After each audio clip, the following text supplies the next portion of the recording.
അതെ, പ്രചാരണം നേരത്തെ തന്നെ തുടങ്ങിക്കഴിഞ്ഞു. ബസന്ത്, മറ്റൊരു കാര്യം എന്ന് വെച്ചാൽ ബി.ജെ.പി ഇത്തവണ കേരളത്തിൽ കുറച്ച് കൂടുതൽ ശ്രദ്ധ കേന്ദ്രീകരിച്ചിരിക്കുന്നത് പോലെ തോന്നുന്നു. പ്രധാനമന്ത്രി നരേന്ദ്രമോദി പലതവണയായി കേരളത്തിൽ വരുന്നു, തമിഴ്നാട്ടിലേക്ക് പോകുന്നു.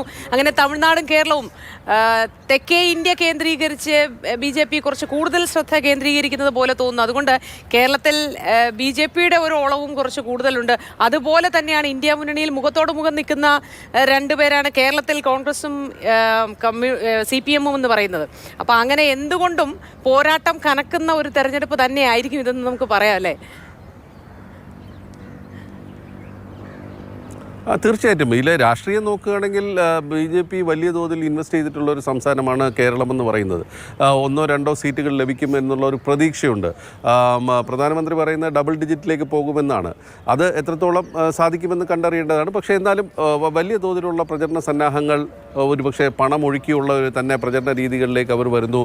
അവരുടെ A ക്ലാസ് മണ്ഡലങ്ങൾ അവർക്കുണ്ട്, അവർക്ക് ഐഡൻറ്റിഫൈ ചെയ്തിട്ടുള്ള മണ്ഡലങ്ങളുണ്ട്.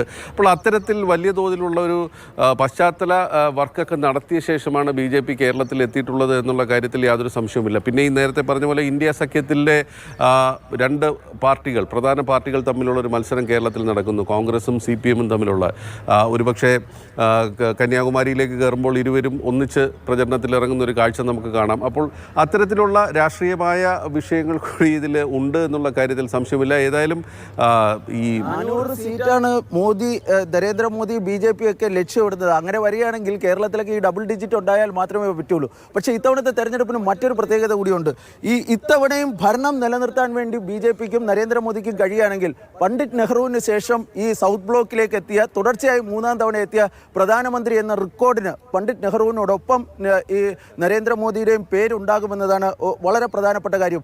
ജീവൻ മരണ പോരാട്ടമാണ് പ്രതിപക്ഷത്തിനെ സംബന്ധിച്ചിടത്തോളം. കാരണം 2014-ലും 2019-ലും ഉണ്ടായ ഏറ്റവും നാണംകെട്ട ഒരു പരാജയം, ആ പരാജയത്തിൽ നിന്ന് കരകയറാൻ ഇത്തവണ ഒരു വലിയ വിഷയമുള്ളത്. ഈ വിദേശ മാധ്യമങ്ങളൊക്കെ കഴിഞ്ഞ 2-3 ദിവസമായിട്ട് ഈ BJPയുടെ ഒരു പ്രചരണമുണ്ടല്ലോ, ഇത്തവണ 400-ലധികം 370-ലധികം സീറ്റ് കിട്ടും, BJPക്ക് മാത്രം NDA 400 സീറ്റിലേക്ക് വരും. പക്ഷേ കഴിഞ്ഞ 2 ദിവസമായി ശ്രദ്ധേയമായ ഒരു വസ്തുത നമ്മൾ ശ്രദ്ധിച്ചാൽ, വിദേശ മാധ്യമങ്ങൾ വലിയ തോതിൽ BJPക്ക് പഴയതുപോലുള്ളൊരു നേട്ടം ഉണ്ടാകില്ല എന്നുള്ള തരത്തിലുള്ള പ്രചാരണങ്ങൾ തുടങ്ങിയിട്ടുണ്ട്. മാത്രമല്ല ഇന്നത്തെ വാർത്ത എടുക്കുകയാണെങ്കിൽ പോരാട്ടം മുഴുവൻ വിദേശ മാധ്യമങ്ങളടക്കം നോക്കിയിരിക്കുന്ന ഒരു പോരാട്ടമാണ് ഇത്തവണ എന്ന കാര്യത്തിൽ സംശയമില്ല.